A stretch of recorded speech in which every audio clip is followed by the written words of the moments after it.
আসসালামু আলাইকুম, কি অবস্থা সবার? আশা করছি সবাই অনেক ভালো আছেন। সো আমরা আজকে যাচ্ছি একটি ফোন আনার জন্য, যদিও ফোনটি সেকেন্ড হ্যান্ড ফোন। তো আজকে আমরা দেখতে পাচ্ছেন আমার পাশে একটা আমার চাচাতো ভাই রয়েছে। তো আমরা ঢাকা উত্তরবাড্ডা থেকে যাচ্ছি নতুন বাজারের দিকে। তো আপনি দেখতে পাচ্ছেন, তো আমরা এখন রিক্সায় রয়েছি। যদিও এই ফোনটি আমরা আনবো এক ভাইয়ের কাছ থেকে। তো সে অনলাইন থেকে সেকেন্ড হ্যান্ড ফোন ভিডিও দেখে সে নিয়ে আসছিল বসুন্ধরা সিটি থেকে। তো সে 2-3 দিন ব্যবহার করছে। তো সে নাকি তার টাকা খুবই জরুরি প্রয়োজন, এই জন্য বিক্রি করে দেবে। তো আমরা অনলাইনে দেখার পরে সে আর কি বিক্রি করার জন্য যখন অনলাইনে দিয়েছে, তো আমরা অনলাইনে দেখার পরে সেটি আমার কাছে খুবই ভালো লাগছে। তো মানে রিজনেবল প্রাইসের মধ্যে আমার কাছে খুবই ভালো লাগছে ফোনটি। তো এখন আমরা যাচ্ছি ফোনটা নিয়ে আসবো, যদিও যদি পছন্দ হয় সামনাসামনি জায়গা। তো যদিও ছবিতে দেখেছি, যদি ছবির সাথে একবার সেম টু সেম মিলে যায় তো আমরা অবশ্যই ফোনটি নিয়ে আসবো। তো যারা যারা সেকেন্ড হ্যান্ড ফোন কিনবেন তারা অবশ্যই একটি জিনিস ফলো রাখবেন, সেকেন্ড হ্যান্ড ফোন কেনার আগে অবশ্যই আপনি ভালোভাবে আইমি নাম্বার চেক করে নেবেন বক্স চার্জারের সাথে। তো আসলে আইমি নাম্বার যদি ঠিক না থাকে, আপনি দেখা যাচ্ছে পরবর্তীতে অনেক ঝামেলা হয়ে থাকে। তো সেকেন্ড হ্যান্ড ফোন কেনার আগে অবশ্যই অবশ্যই আইমি নাম্বার চেক করে নেবেন। তো আমি যাচ্ছি, তো আমি যাচ্ছি এই জন্যই যে আমার বড় ভাই বলতেছে তুই চল, তুই যাইলে আসলে বিষয়টা বুঝবি। তো আইমি নাম্বার চেক করে নিয়ে আসবো যতটুকু আমি বুঝি, এবং কি চেক করে নিয়ে আসার চেষ্টা করব। তো তারপর একটা জিনিস কি, আমি মনে করি সেকেন্ড হ্যান্ড ফোন মানে অপরিচিত লোকের থেকে না কিনেই সবচেয়ে ভালো। এই সেকেন্ড হ্যান্ড ফোনের মাধ্যমে দেখা যাচ্ছে অনেক সময় অনেক জিটি করা থাকে, অনেক বড় বড় প্রবলেম থাকে। তো এই জন্য দেখা যাচ্ছে আমি মনে করি সেকেন্ড হ্যান্ড ফোন অপরিচিত লোক থেকে না নেওয়াই সবচেয়ে ভালো। তো আমরা দেখতে পাচ্ছি বড় মতো চলে আসছি প্রায় কাছাকাছি।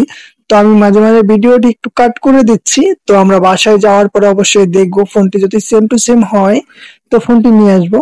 যদিও আমরা বাসার কাছাকাছি চলে আসছি, তো আপনি দেখতে পাচ্ছেন আমার হাতে ফোনটি রয়েছে। তো ফোনটি বেশি দিন হয় নাই, সেও মানে নতুন মানে সেকেন্ড হ্যান্ড মার্কেট থেকে নিয়ে আসছে আমাদেরকে বলছে। তো আমরা দেখতে পাচ্ছি, হ্যাঁ এই জায়গায় আমি মেমোটা আমাকে দিয়ে দিচ্ছে। তো দেখতে পাচ্ছি ক্যাশ মেমোর ভিতরে লেখা রয়েছে সে 18 তারিখ বসুন্ধরা সিটি থেকে নিয়েছিল। তো যা যা আছে সে আমাকে সবকিছুই দেখাচ্ছে। তো আমি আবার একটু চেক টেক করতেছি যে ঠিকঠাক আছে নি। আর আমি এদিক দিয়ে একটু ক্যামেরা বের করে ভাবটাপ নিতেছি, কিছু ছবি টবি তুলতেছি, দেখতেছি ক্লিয়ার আছে কিনা। তো মোটামুটি আপনি দেখতে পাচ্ছেন ক্যামেরা মোটামুটি আলহামদুলিল্লাহ অনেক ক্লিয়ার রয়েছে। যদিও ক্যামেরার ভিতরে কতটা ক্লিয়ার দেখা যাচ্ছে কিন্তু বলতে পারতেছি না, কিন্তু অপো ফোনের ক্যামেরা এমনি অনেক ভালো। তো এমনি ক্লিয়ার অনেক দেখতে পাচ্ছেন। একটু ভাবটাপ নিয়ে আমি একটা ছবি টবি তুললাম এটা দিয়ে। তো ক্যাশ মেমোটা আমি ভালো করে দেখে নিলাম যে ঠিক আছে কিনা। তো এটা দেখার পর আমি বললাম যে ভাই বক্স কি রয়েছে? সে বলতেছে বক্স চার্জার সবই আছে ভাই, আমাদেরকে সম্পূর্ণ মানে যা যা রয়েছে সবই আমাদের হাতে দিয়েছে, এবং কি আমরা চেক করে নিতে এসেছি। যদিও চার্জারটা ছিল না, তো চার্জারটা অন্য একটা ফোনের মানে সে যে জায়গাতে নিয়েছে ওই জায়গায় মানে অন্য একটা ফোনেরটা দিয়েছিল। তো ফাইনালি আমি বক্সের সাথে আইমি নাম্বার চেক করতেছিলাম যে আইমি নাম্বার ঠিকঠাক আছে কিনা। তো আমরা দেখতে পাচ্ছি না মোটামুটি সবকিছুই ঠিক আছে। তো এই জন্য আর বেশি করেই নাই। তো বিশেষ করে আপনারা যারাই ফোন কিনবেন অবশ্যই আইমি নাম্বারটা চেক করে নেবেন ফোনের সাথে একেবারে ম্যাচিং করে, যে আইমি নাম্বার ঠিক আছে কিনা। তো আইমি নাম্বার ঠিক থাকলে আর আপনার জায়গায় কোনো প্রবলেম ফেস করতে হবে না। আসলে আপনি বিশেষ করে একটা জিনিস কি দেখা যাচ্ছে, আইমি নাম্বার যদি বক্সের সাথে ম্যাচিং না থাকে তাহলে অবশ্যই আপনার কোনো পরবর্তীতে ঝামেলা হইতেই পারে।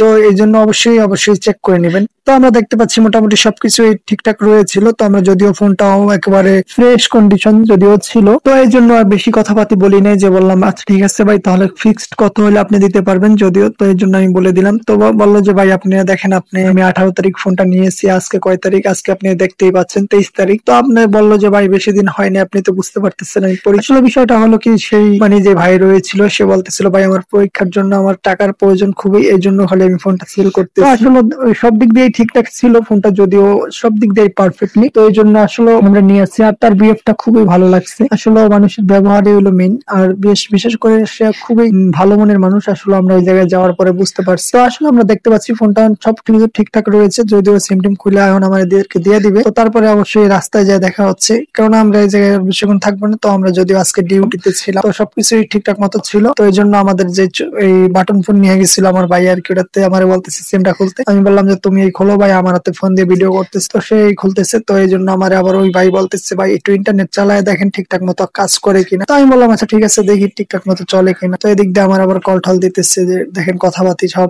হয় কিনা। তো আমি সবকিছু মোটামুটি চেক টেক করলাম। তো দেখেন না সবকিছু মোটামুটি ঠিকঠাকই আছে। তো সেকেন্ড হ্যান্ড ফোন তো ভাই সেকেন্ড হ্যান্ড ফোন অবশ্যই সবাই সেকেন্ড হ্যান্ড ফোন কেনার আগে অবশ্যই সবকিছু চেক করে নেবেন, আইবি নাম্বারটা ঠিক করে নেবেন। কেননা এই সেকেন্ড হ্যান্ড ফোন কেনার পর অনেকেই কোনো মানে ঝামেলা ফেস করতে হয়। তো অবশ্যই যারা সেকেন্ড হ্যান্ড ফোন কিনবেন তো বিশেষ করে অবশ্যই অবশ্যই আইডি নাম্বার চেক করে যদি ওই ভাইটা সম্পূর্ণ ঠিকঠাক মতো রয়েছে এই জন্য আর আমি বিশেষ করে কোনো ঘাবড়াই নাই। আসলে আমি বিশেষ করে হয় কি বক্স চার্জার থাকলে বিশেষ করে কোনো প্রবলেম ফেস করতে হয় না যদিও। তো অবশ্যই আপনারা বক্স পাইলেও অবশ্যই আইডি নাম্বারটা চেক করবেন যে বক্সের সাথে ম্যাচিং আছে কিনা। তো 100% যদি ম্যাচিং থাকে সেই ক্ষেত্রে অবশ্যই আপনি কলম নিতে পারেন, কারণ আইডি নাম্বার যদি ঠিক না থাকে অবশ্যই আপনার পরবর্তীতে 100% ঝামেলা বিশেষ করে নাও হইতে পারে, কপাল ভালো হইলে। তো অবশ্যই আইডি নাম্বার চেক করে নেবেন, কেননা পরবর্তীতে কোনো ঝামেলা হইতেই পারে, এটাই স্বাভাবিক। তো আমাদেরকে বলতেছে ভাই চার্জ দিয়া দেখেন হয় কিনা, সবকিছু দেখতে পাচ্ছিলাম ঠিকঠাক মতো রয়েছে, তো এই জন্য আর আমরা কিছু করি না। তো এই জন্য বরাবর মতো আমরা দেখতে পাচ্ছেন সবকিছু ঠিকঠাক হওয়ার পরে আমরা অবশ্যই চলে যাচ্ছি। তো বরাবর মতো দেখতে পাচ্ছেন আমরা এখন চলে আসছি। তো সবাই দ্বারা অবশ্যই আজকের ভিডিওটি কেমন হয়েছে কমেন্টে বলতে ভুলবেন না। অবশ্যই নেক্সট ভিডিও পাওয়ার জন্য আমাদের নয়ন ফার্স্ট ব্লগ চ্যানেলটা সাবস্ক্রাইব করে রাখবেন। অবশ্যই সবাই ভালো থাকবেন, সুস্থ থাকবেন, আল্লাহ হাফেজ।